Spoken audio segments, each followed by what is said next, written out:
This is an RNZ podcast. How do you like that, Midweek Mediawatch's Hayden Donnell? I like it very much. Who was your favourite teacher at school, Hayden?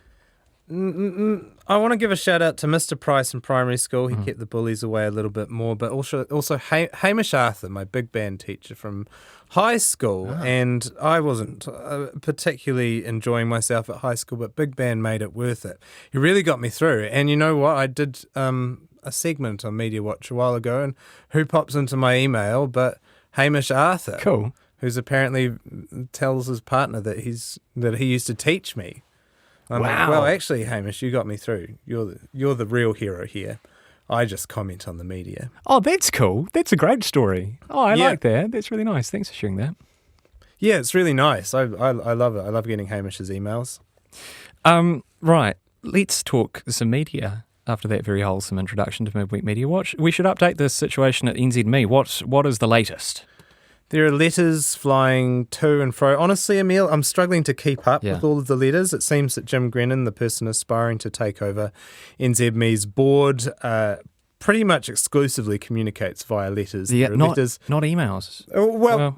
I think maybe these letters are coming via email. Right, electronic letters. They are electronic letters, to be clear. I actually haven't witnessed a letter in person. Maybe they are physical letters. Okay.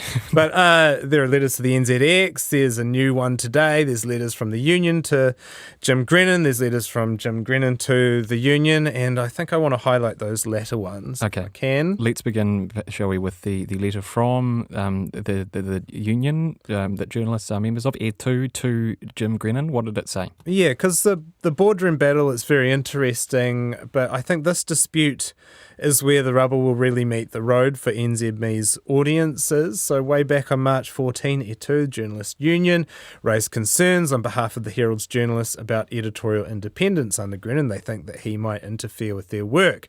They ask him to publicly affirm that you will uphold editorial independence, that board members will not use their position to steer content, and that any structural changes that he makes will also preserve editorial independence. And Jim Grenon has now replied. And in his reply, did he give those requested commitments to editorial independence? No, not exactly. It's an interesting tactic that he answers a question with a lot of questions. So a set of questions. I'll summarize the questions. He says, who sets the direction journalists work under? Aren't there already limits set for them by either a person or a committee of people above them? Do journalists have complete autonomy now? They can't just write any old thing they like. They can't write factual inaccuracies or any scurrilous accusations. That's not editorial independence. Can't advertisers and government interests impact editorial independence? So it's all a very interesting set of questions. It's an interesting tactic. Do you love me? Well, what is love? Well, that's what I'm saying. This is it. Emil, tell me the truth. Well, what is truth? Well, but I mean, these are reasonable questions, right? I mean, the question, I suppose, in a sense, they're sort of semi-rhetorical. You know, can't advertisers and government interests already impact editorial independence? Well, I suppose so. Is there maybe an implied answer in the asking of that question? I think what he's trying to say is, well, you're already getting editorial interference, and so would it be so bad if it came from me rather than from all these other places? And look, that is an interesting question. It just doesn't answer what the board is trying to put to him, which is that it wants a guarantee that he won't try to dictate their output. It wants him to say, I'm going to keep my nose out. And that is what he is pointedly refusing to do. Do you think, though, these points that he makes about the limits of editorial independence, I mean, what do you make of them? It's interesting. We can go into the reasons why there's separate as a firewall between the corporate interests and journalists. There's something that he says that's pretty revealing, though, in his talk about how journalists already work under editorial direction from editors, I guess, or a committee of editors. He says, look, the journalistic output of the company has an impact on its financial performance. The board has obviously an obligation to look after financial performance, so therefore doesn't it make sense that it has to make sure that the editorial processes are up to standard because it will affect the financial outlook of the company. Now, that's an interesting perspective. It goes against what I would say most news media companies, their philosophies, and the reason that there is this editorial independence between the board, the corporate bosses, and the actual journalists and editors making the news, is that it's partly for financial reasons. Because trust is so central to the media's branding, it can actually be commercially damaging if it looks like your corporate overlords are dictating how things are covered. It actually makes it harder to sell the paper if, for instance, it's sort of the Jim Grenon Herald rather than the New Zealand Herald. Well, trust is the currency for media outlets, right? Exactly. Trust trust that comes with trust and attention, but the attention comes because of trust. It depends, and it's really opaque about what he actually means by we have to define the editorial processes. If it does mean actually dictating the content of the paper or the content of the News Talk ZP or whatever, then there are reasons why that doesn't happen. Can I ask, though, do we have any... Is there any suggestion that is what Jim Grenon wants to do? Set the editorial direction of the NZ Herald? Well, this is what the union fears, right? And there's inferences, and they started the centrist and a fledgling and now defunct news company NZME, which was obviously a play on NZME. He's made public comments about editorial independence needing limits. He's said to shareholders that he'll delve into operational detail. So this is why Etu is seeking these assurances, right? Because there's evidence there's smoke, there's not necessarily fire, that actually there will be attempts to govern the editorial output of the paper. He also brought up a specific example. He brought up the Herald's coverage of Three Waters. What did he have to say about that? Well, He said, this was in his section about government funds potentially dictating coverage and compromising editorial independence. He said that in that case, Three Waters, there was suppressed analysis of Three Waters actually there. And he said that the paper's suppressed analysis of Three Waters opened up an opportunity for the Taxpayers Union to step into the breach and gain members by touring the country, explaining the legislation. Now, I think what you like about the Taxpayers Union's take on Three Waters, you definitely might agree with their perspective. But I thought it was relatively eye-opening to see Jim Grenon say or refer to what they did, the seminars that organisation ran up and down the country, as just explaining Three Waters, as somehow a dispassionate and neutral explanation. Now, these weren't simple explanatory seminars. They also weren't ignored by the media, by the way. But they came from a particular point of view. They were hosted by an organisation with a clear political mission, a clear partisan mission. Now, if you see this kind of partisan campaigning as just objective explanation or truth-telling, it might pay to look a bit inward if you want to find someone who has a hard time spotting neutrality, I think. Now, in parallel to all of this going on, Grenon has sent a letter to NZME shareholders in his ongoing efforts to win them over to his efforts to install his preferred board. What's the deal here? Yes, and this is the letter. There's another letter today. It seems like the position is changing, but the earlier letter spelled out a whole bunch of things that he thinks are wrong with the company and why the board needs to back him to take over. And points include executive salaries too high, CEO salaries too high, shaky business, propped up by COVID-era advertising from the government, scepticism as well, which will have some sympathy from inside the company about its pivot to video, its decision to fund a video operation and, I guess, let go of a bunch of experienced journalists in the process. Anything in there about journalism? A little bit. Now, there's 3 paragraphs and they're mostly boilerplate. I wouldn't say that they're anything like as controversial, probably as his letter to Etu, the union. He just says, well, look, we're looking to build trust. He disparages the commitment to supporting economic revival. You might remember this from the latest annual results. The company said it would support New Zealand's economic revival. He said, look, that's not the goal. We're committing to actually carrying out good journalism. He says, my intention is that there should be more quality content produced, not less. Lots of what he says in this document and in future documents and about the pivot to video and some of his philosophies about where NZME should be going, I think they will find a lot of sympathy within the business. Yeah.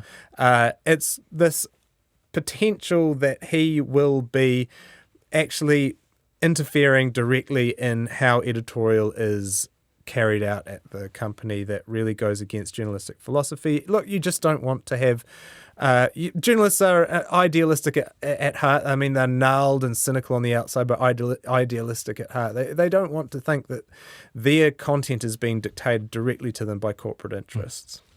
And while all of this is going on, this is remarkable. While all of this is going on, the Herald is considering implementing, well, according to an email leaked to you, an incentive scheme for journalists. This is staggering. Yes, so this is an all-staff email. Part of it leaked to me that the company wants to develop incentives, I guess monetary incentives for journalists who perform well. And it says, this email says, we are in the process of calculating what these look like. They are likely to be based on, and this is important, a number of measures, including subs, page views, and video views. We are hoping they will be in place by April. Now, there is some disquiet inside the organisation that those metrics and prioritising those metrics for actual bonuses for the staff, whatever form that will take, will further increase the incentive, literally, to go after page clicks at all else. I know that subs are also part of it, whether you convert people to subscriptions is also part of it. That's a little bit of a different metric than page views, but actually probably what you're really looking for here is a hit story just based on page views. And look, you want to appeal to people where they're at. You want to be popular. You don't want to just write something that no one wants to read. But there are important stories that aren't as well read, and will those get covered if actually there's a cash bonus to make sure that you cover something sexier? It would be interesting to see the top 10 stories of any media organisation of any given year and to see whether that matches up with what people care about. Yeah, absolutely. Right, let's talk a bit about, journalists being assaulted in the West Bank and indeed killed by Israeli forces in Gaza. Two killed on March 24. Palestine Today journalist Mohammed Mansour killed along with his wife and son in an airstrike by the IDF on March 24. Hours later, after reporting on his journalistic colleague's death, Al Jazeera reporter Hussam Shabat also killed in a targeted strike by the IDF. Now, Israel have claimed that Mansour and Shabat were linked to Hamas, but they've offered no evidence for that. And others are disputing those claims. Yeah, of course. So Al Jazeera says no. Shabat was our journalist. The International Press Institute condemned what it called Israel's unsubstantiated accusations, called the targeted killings a war crime, demanded international condemnation of the IDF's actions as well. And around about the same time, one of the directors of the documentary No Other Land was also assaulted in the West Bank. Hamdan Bilal injured by Israeli settlers in an altercation in the West Bank, and he was being taken away by ambulance. IDF soldiers removed him from that ambulance that was transporting him to hospital, apparently took him to a military base where he was handcuffed and beaten. And now he's since been freed, but here he is talking to Al Jazeera about that ordeal. They focus on my head. They kick my head. And also with a gun. So I feel they came to kill me, not just to punish me or let me injured or something like. No, I feel I will die, because that was like so hard attack. And dozens of journalists, Aidan, have been killed over the course of the war in Gaza. Yeah, this isn't isolated. 124 journalists were killed globally last year.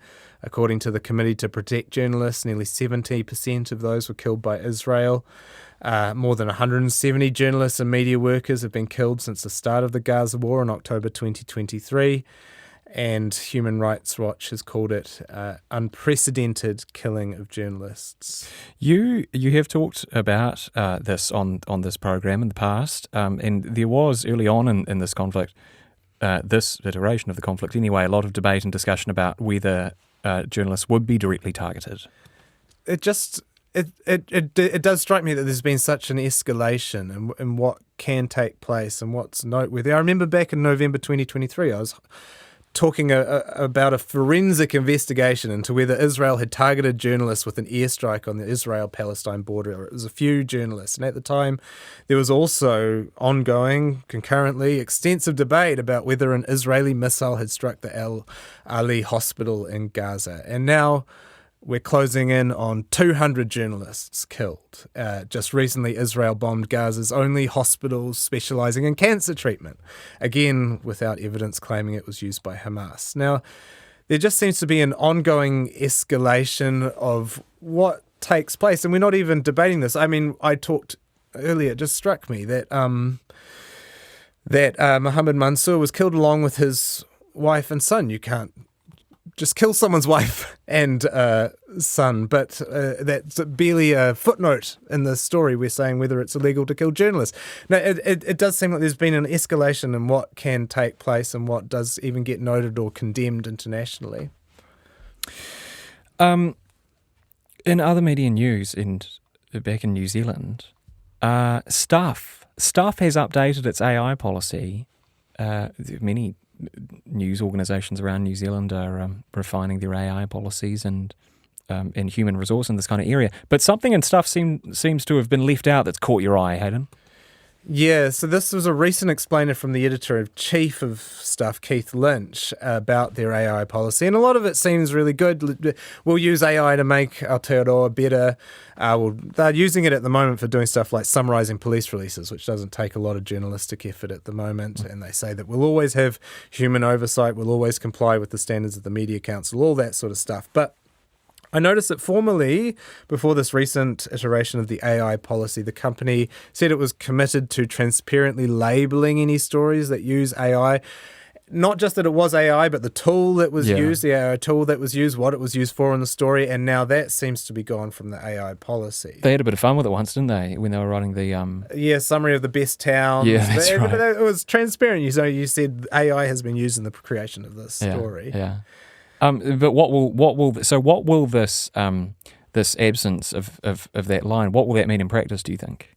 It looks like you'll have stories up on the website that aren't labelled AI, and I think it may already be happening. There's some conjecture that it may already be happening with the police press releases, that if you just see a story that just says Stuff and it has 4 lines, it might be just an AI processing a police press release. Probably with the guardrail of human oversight. That's what Stuff says. There will always be human oversight. You'll get the AI to summarise and then you'll look through it and then you'll post it up. It just saves a bit of time. There's probably not too much harm in that. Well, but business desk has been doing this for years, right, to summarise the share market movements. Yes, it has, and it's relatively transparent that that's what's taking place. The thing is, if it just keeps creeping and consumers don't actually know, audiences don't actually know that this story that they're consuming is written by AI, is that desirable? Should we actually be transparent about that? How much? There does seem like a bit of a, I hate these arguments, but a slippery slope argument here. If we're not really just labelling which stories are AI and what it's used for. Yeah, I mean, I suppose there's a question as to why that policy was removed, but there are many... I think the most charitable explanation is that it was unworkable, and this was said at the time, that because AI is used in so much stuff and there's so many different types of AI used for so many different things, you can't just put a note every time it's used, and it's just tough. We have about a minute and a half left, and so let's end with RNZ, shall we? Because there have been some changes at RNZ happened over the weekend. Big changes. Charlotte Ryan, the Music 101 host, resigned abruptly at about 4 p.m. in her show on Saturday, and this was handled in a relatively strange way. It seemed very abrupt for one thing. It's happening immediately. Charlotte Ryan is now gone. She's not hosting next week's show. There's not this kind of easing out period that you usually get. There's no farewells and all that sort of stuff on air, and it was handled in a relatively strange way, with Ryan revealing this, and then a couple of days later and a very brief email going out from Megan Whelan, the head of content, just saying she's gone, and a brief statement from Charlotte alluding to her personal life. This was unusual. Take a breather. Yeah, these things are usually flagged a bit more in advance. Absolutely, and the resignation comes around the same time as Charlotte Ryan's producer, Music 101 producer, Nikki Jonas is leaving. That was covered by Shane Curry in the Media Insider. It definitely seems unusual. Hayden Donnell, thank you. Appreciate your time. Thank you.